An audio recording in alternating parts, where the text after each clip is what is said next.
আজকে সকালের নাস্তা কি ছিল? সকালে ওদেরকে সবাইকে নাস্তা দিয়ে তারপরে বাচ্চাকে স্কুলে দিয়ে এসে তারপরে এই যে আমার নাস্তা বানাচ্ছে। আজকে আমার খুব আলু ভাজি খেতে ইচ্ছা করতেছে, তো আবার গাজর দিয়ে। তো যে কথা সে কাজ, আমি আমাকে আগে বেশি প্রায়োরিটি দিই, তারপরে অন্য মানুষকে। তাই এই যে আমার জন্য এই যে ভাজি করলাম, তারপরে এই যে এই আসার পথে যে শাক নিয়ে আসছিলাম, পুঁই শাক। আর এই যে দেখেন তাড়াহুড়া আমার কাজের সময়, দেখেন আমি রুটি দিয়ে এই কাজ করি সেই কাজ করি, আপনারা করেন কিনা একটু জানেন তো আপুরা।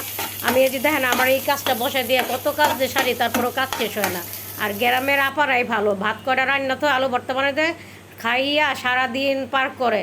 আর আমাদের তো তা না, রুটিরা বানাইতে হয়, এটা করতে হয় সেটা করতে হয়, নাস্তা খাওয়ার পরে যে কাজের ধুম যে একটা লাগে, রান্না বান্না শেষ করে সারতে পারি না, ঘরের কাজ করতে হয়, ঘরের কাজ শেষ করে সারতে পারি না, মেহমান চলে আসে তাকে চা দাও, তাকে চা দাও, কাজ করতে করতে জীবনটা চলে যায়, কিছু করার নাই।